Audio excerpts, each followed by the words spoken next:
Você está ouvindo Senai Infocast.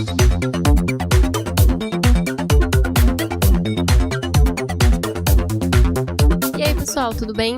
Eu sou a Clarissa Viana e esse é mais um Senai Infocast, um podcast que veio para descomplicar a educação, a tecnologia e a inovação. E hoje é exatamente sobre a inovação que a gente vai falar. No dicionário, inovação é a ação ou o efeito de inovar. Aquilo que é novo, coisa nova, novidade. Mas no mundo de startups que a gente vive hoje, onde todo mundo tem que ser mais produtivo, onde todo mundo tem que ser empreendedor, a palavra inovação, ela tá até desgastada de tanta gente falando que tantas coisas são inovadoras e tantas coisas são disruptivas, né? Então, o que é inovação? Eu conversei com a Cuca Pighini, que é coordenadora da Escola Ecos de Design Thinking. Ela me explicou o conceito de design, então vamos escutar. Que é a inovação que a gente chama, que é aquela que muda padrões e impacta o ecossistema para onde ela é direcionada.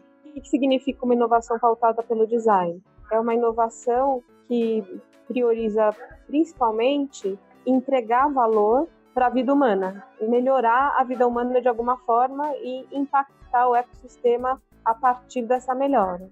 Por exemplo, existe um senso comum que vê inovação como um incremento tecnológico. Mas se esse incremento tecnológico não mudou padrões, ele não é exatamente uma inovação. Então, sei lá, por exemplo, né, um exemplo que é bem fácil, assim. Hoje em dia todo mundo coloca aplicativo. Aí muita gente fala assim, agora é o TRE inovando, então o TRE usa um aplicativo. Mas o aplicativo nada mais é do que um gadget tecnológico que facilita a digitalização de um serviço. A inovação acontece quando, por exemplo, você começa a usar um aplicativo para se locomover na cidade, que é o que acontece assim, quando o aplicativo é usado para combinar disponibilidade de serviço com a demanda do serviço. E aí, toda a forma de se locomover de um ano para o outro muda completamente no dia a dia das pessoas. Isso é uma inovação. Então, pelo seu conceito, a gente pode dizer, por exemplo, que tem um limite para a gente inovar, por exemplo, no transporte, na mobilidade. Sei lá, vou dar um exemplo bem antigo, tá? Mas eu acho que é um bom exemplo, assim. Na época em que não existiam carros, por exemplo, a locomoção urbana era feita principalmente por cavalos. Intraurbana e interurbana era sempre feito por cavalos. Ok. Em determinado momento, as cidades começaram a atrair muitas pessoas e a quantidade de cavalos era muito grande. Quando a quantidade de cavalos ficou muito grande, as pessoas ficaram tentando resolver o problema da defecação dos cavalos nas ruas. E as pessoas ficavam procurando uma inovação incremental que resolvesse o problema das fezes dos cavalos. Então, existem até desenhos das pessoas pensando numa fralda para cavalos. Então, você fica pensando ali na próxima inovação daquilo que já existe. Mas o que aconteceu naquele momento?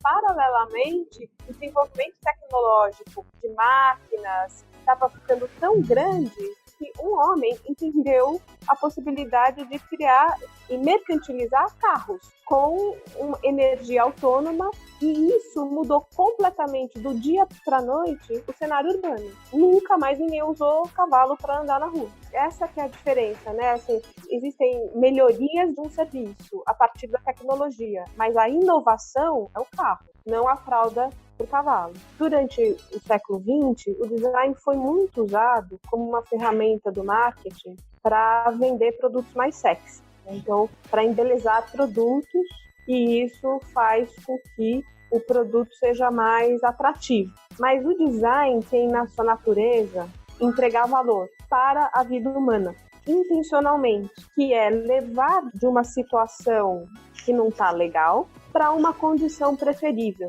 E continuar fazendo isso, esse processo iterativo do design, ad eternum, sempre. Por isso que o design, hoje, ele é a abordagem que mais casa com inovação e criação de novos negócios, né? Todas as startups, elas têm se apropriado muito do mindset do design para criar novos negócios, porque existe no processo, no mindset do design, essa inteligência de entender o contexto, ler o ecossistema onde eu estou querendo atuar, entender as necessidades humanas e os desejos daquele lugar, aquilo que faz sentido para aquelas pessoas. Então, aqui também tem um aporte de conhecimento etnográfico, né, de leitura de cultura, leitura de necessidades humanas, leitura de desejos humanos, para entender aquilo que faz sentido para aquele lugar.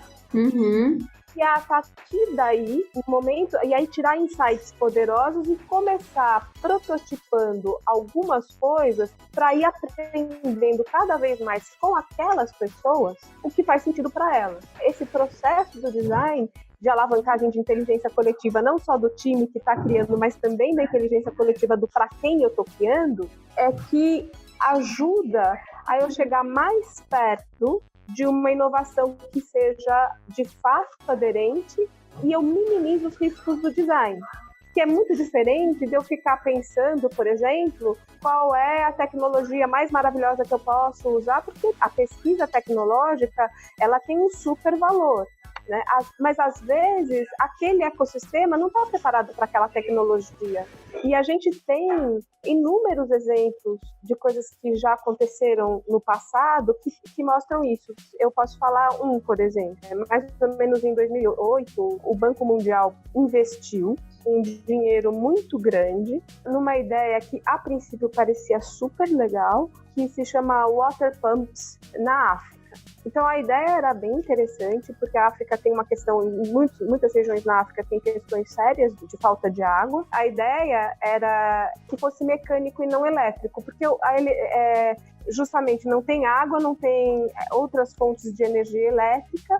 E aí, então, como gerar energia elétrica para bombear a água do lençol freático para uma caixa d'água, que essa caixa d'água poderia abastecer uma comunidade inteira de água, tanto para o uso da comunidade quanto também para a agricultura. Então, esse era o projeto. Em 2008, ele recebeu um grande aporte de dinheiro e isso possibilitou a construção e implementação em várias comunidades. O que aconteceu com isso, né?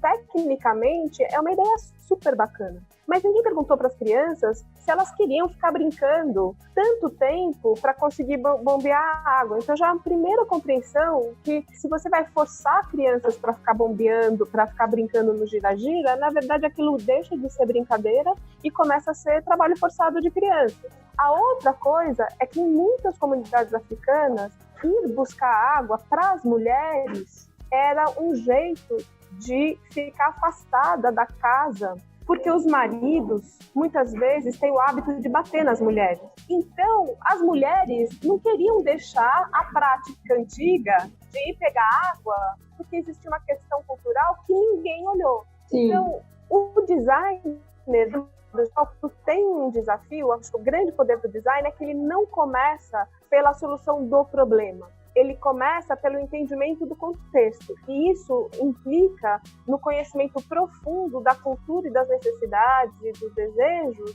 daquela comunidade local. Uhum. Então, um exemplo também, eu gosto de dar esse exemplo, assim, né? Assim, engenheiros e arquitetos fazem ponte. Um engenheiro, quando tem uma demanda de uma ponte, ele sempre pensa como é que eu vou vencer um vão com a otimização dos recursos e com a melhor tecnologia. E como que essa ponte vai durar muitos anos. Quando um arquiteto recebe um contrato de fazer uma ponte, a primeira coisa que ele faz é: para que serve a ponte? Quem é que vai andar nessa ponte? Essa ponte leva o quê?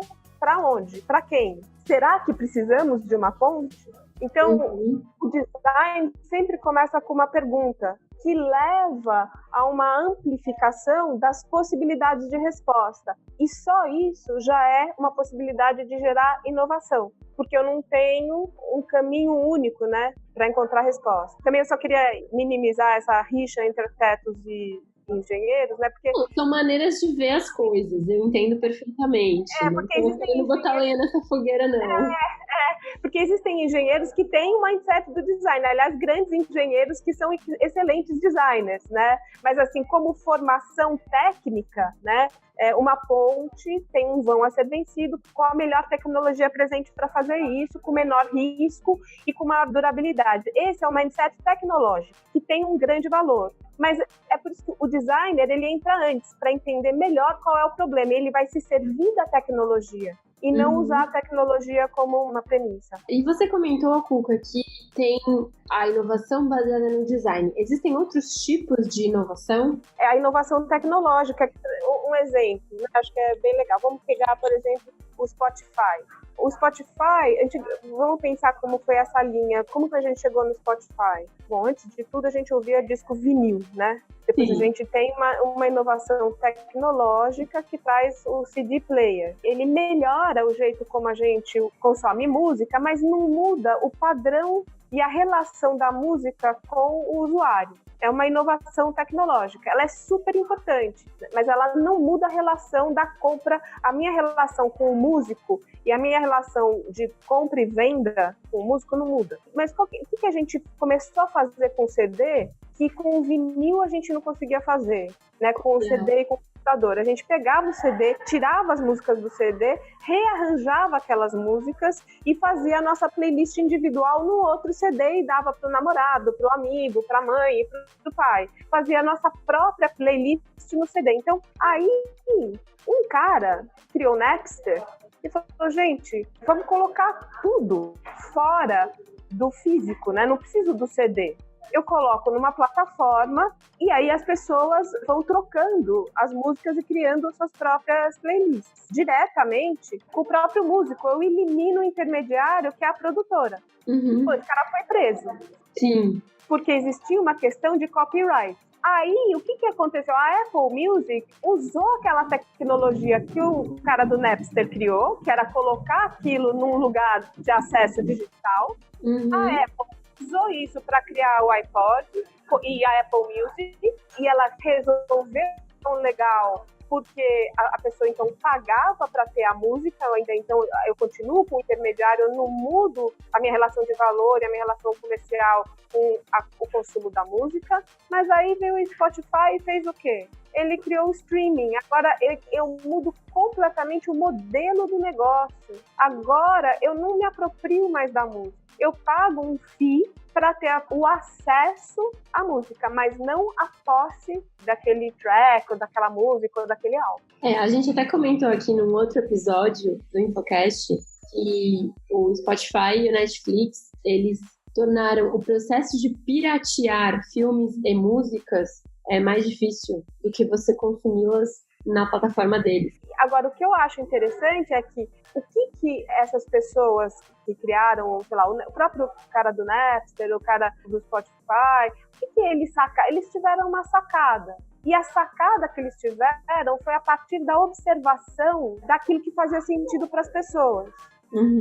Pode ser que eles não tenham feito isso intencionalmente num processo de design. Então, o designer, ele faz esse processo intencionalmente, né? Essas pessoas que tiveram essa sacada tiveram um processo criativo porque estavam dentro desse looping de observação e experimentação que é bem característico do design. Então, o Spotify só conseguiu realizar aquilo que o cara do Napster criou porque existiu um desenvolvimento tecnológico que permitiu ele fazer o streaming e dar o acesso e não a posse. Sim. A inovação pelo design, que muda padrões e muda comportamentos, ela anda lado a lado da inovação tecnológica que é incremental, que é aquela que vai da melhoria de uma tecnologia para a próxima tecnologia, que é um avanço tecnológico. Falando agora de limites mesmo, é muito caro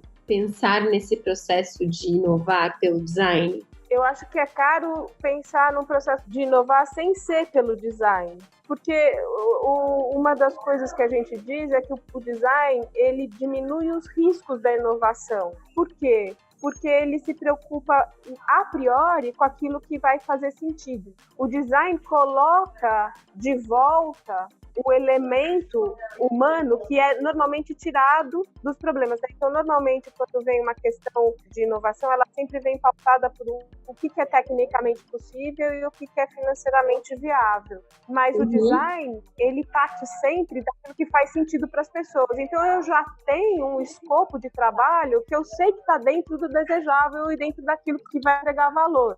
Depois eu trago as camadas de tecnicamente possível, financeiramente viável, para balizar aquilo que é possível realizar.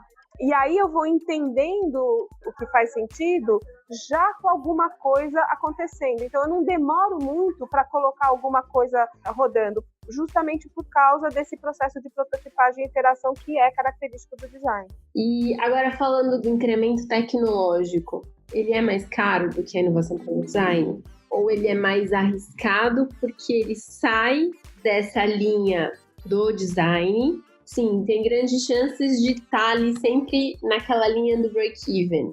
Por exemplo, esses novos smartphones dobráveis.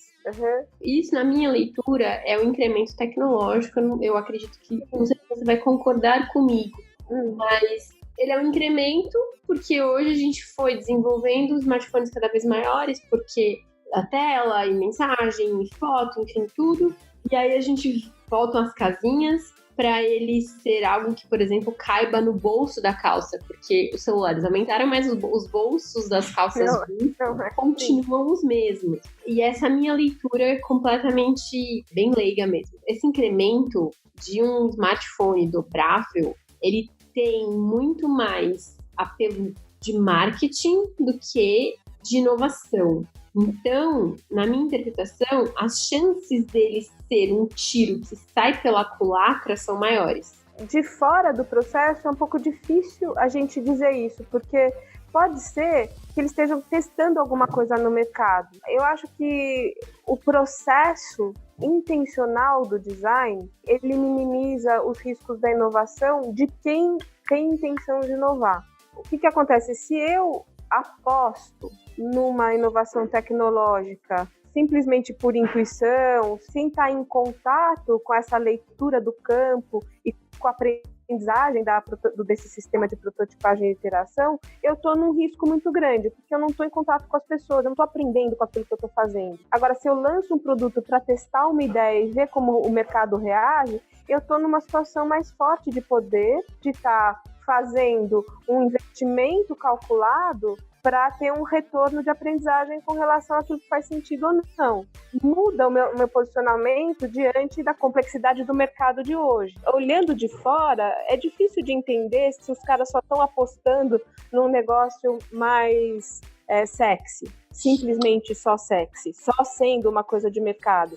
A gente precisa entender ao longo do tempo e entender que processo interno essa empresa está fazendo. Uma coisa interessante é que hoje um profissional que está ganhando muito mercado é o UX, né? É o User Experience, é o designer de experiência do usuário. Então, cada vez mais as empresas estão contratando pessoas que ficam lendo aquilo que faz sentido para as pessoas. Cada vez mais a gente tem isso. Quanto melhor essas pessoas conseguem fazer essa tradução do comportamento das pessoas para aquilo que faz sentido e aquilo que a empresa pode oferecer como valor, menos risco ela tem na inovação. Agora, se ela tem um mindset que não está em contato com isso, se ela só está apostando no marketing, ela tem mais risco, porque ela não tem essa conexão com o mercado e com a possibilidade de aprender com ele. Para falar também sobre isso, a gente convidou a já famosa Carla Debona, que é UX-designer e já participou de vários outros podcasts aqui com a gente, e a Nayana Frison, que trabalha aqui no Senai, para falar do que é a inovação, dos limites da inovação e quanto custa inovar. Porque pode parecer uma coisa extremamente simples, mas é um processo e demanda tempo e demandam outras coisas que elas contam aqui pra gente. Então, vamos ouvir. Eu acho que a palavra inovação, ela tá superestimada, entendeu? Eu entendo que ela é importante, eu entendo que é uma coisa que acontece no mundo, mas hoje em dia eu vejo a palavra inovação como superestimada, como se ela fosse a bala de prata que vai resolver todos os problemas das empresas, entendeu? Que vai, fazer com que a empresa continue no mercado, que vai fazer com que a empresa ganhe isso, ganhe aquilo, consiga mais clientes, assim. Acho que ela é importante, mas ela não resolve todos os problemas. E o momento que a gente está lidando com isso não está ajudando. Eu acho que a inovação, eu concordo com a Carla, ela é uma palavra que está muito na moda e a gente precisa, na realidade, talvez desmistificar esse conceito da inovação. Tem também esse ponto que a gente enxerga inovação como sendo coisas muito tecnológicas, muito high-tech. E isso geralmente acaba até trazendo um certo custo, um certo preço monetário mesmo, que não é real. Porque eu enxergo inovação não só na área tecnológica, mas para mim a inovação ela tem mais a ver com mudança de comportamento do que com criar produtos novos, criar processos novos. Eu acho que a inovação ela está mais relacionada com a mudança do usuário se relacionar com as coisas ao redor dele. E isso tem muito a ver com o comportamento do próprio usuário e não com a solução high-tech que você está se propondo a disponibilizar. Pegando esse gancho, a gente fala muito que a Nubank é inovadora. Mas se você for olhar para a Nubank, aí pegando esse gancho do high-tech ou não, a inovação dela não está na tecnologia. Porque antes dela, todos os bancos tradicionais do Brasil tinham um cartão de crédito e tinha um aplicativo. A Nubank veio para o mercado sem as agências, mas ela se lançou com um aplicativo e um cartão de crédito. E a inovação não está ali. A inovação está no quê? No comportamento que ela criou para o usuário e a relação que ela construiu com o usuário. E eles falam que a Nubank é inovadora, mas não é no high-tech. E eu acho que tem muito isso. A gente associa inovação à tecnologia, a VR. Óbvio que tem um caminho de inovação que vai por ali, que é começar a gente construir, vai mudar algumas tecnologias, elas vão passar. Mas se a gente só olhar para isso, talvez a gente não consiga olhar para os problemas que a gente tem no nosso dia a dia dentro da empresa, dentro do negócio, e começar a olhar para esses problemas e pensar como é que dentro desse processo, com o legado que eu tenho, com as pessoas que eu tenho, eu posso construir alguma coisa que inove e crie resultado e valor. Porque é isso, não dá para criar inovação por inovação. Se eu vou criar inovação, eu preciso gerar valor. Senão, é só mais uma coisa que surgiu aí. Tanto que tem aqueles livros, né? Que as pessoas falam inovações que surgiram e que não emplacaram, entendeu? Obviamente tem um processo criativo, mas a gente também precisa entender se vale a pena ir para isso ou se vale a pena eu dentro daquele processinho, construir alguma coisa que melhore aquela experiência. Quando a gente está falando de inovação, existe um processo para isso, algumas regras e uns passos a serem seguidos, ou é uma questão que fica personalizada para cada mercado e para cada setor que a gente está falando? Tem uma área que se chama economia solidária, que é uma área que se preocupa muito em trazer inovações sociais. Essas inovações sociais, elas não estão relacionadas unicamente a questões de tecnologia. A gente pode, por exemplo, estar falando sobre uma tecnologia social chamada bancos comunitários, que são estratégias sociais de fazer uma prestação de serviço bancário, só que dentro da própria comunidade, pela própria comunidade. Isso é enxergado como uma inovação, não envolve absolutamente nada de tecnologia, mas está mudando a relação das pessoas, está transformando a relação delas, o ambiente delas, a forma como elas se relacionam entre si e no mundo. Então eu enxergo inovação nisso. Eu acho que se a gente olha para o lado financeiro, é difícil, porque recursos financeiros são muito limitados e principalmente quando a gente olha as próprias empresas, as próprias instituições, têm a linha de produção delas, elas já têm a rotina de trabalho delas. Então, para você conseguir sair da sua rotina, sair da sua linha de produção, para conseguir inovar, às vezes isso é um problema econômico, um problema financeiro. E eu acho que isso entra muito numa barreira, né, do por que eu não vou inovar? Porque eu não tenho dinheiro, porque eu não tenho recurso, porque eu não consigo parar a minha linha de produção para pensar em fazer algo novo. Só que quando você consegue dar essa desmistificada de entender que a inovação não necessariamente está vinculada com questões tecnológicas, que às vezes são mais questões processuais de fazer uma transferência de dinheiro por SMS, a transferência de dinheiro já acontece. Só que você está mudando um processo, barateando talvez um processo, acessibilizando um processo.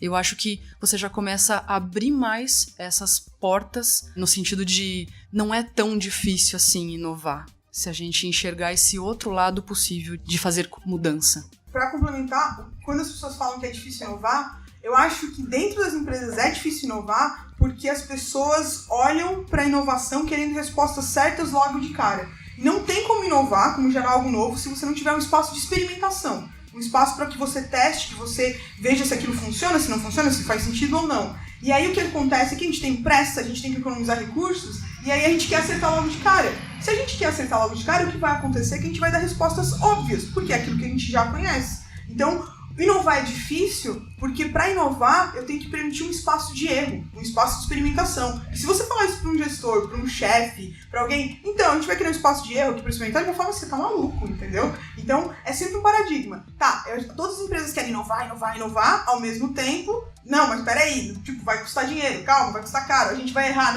não dá para ser por aqui, entendeu? Inclusive eu faço uma ponte em relação a isso, que, ao meu ver, a maior dificuldade na inovação é a resistência de mudança das próprias pessoas em sair daquela zona de conforto, que ela faz o A, o B e o C e ela consegue chegar onde ela precisa, para uma situação onde ela precisa experimentar coisas novas, experimentar caminhos novos.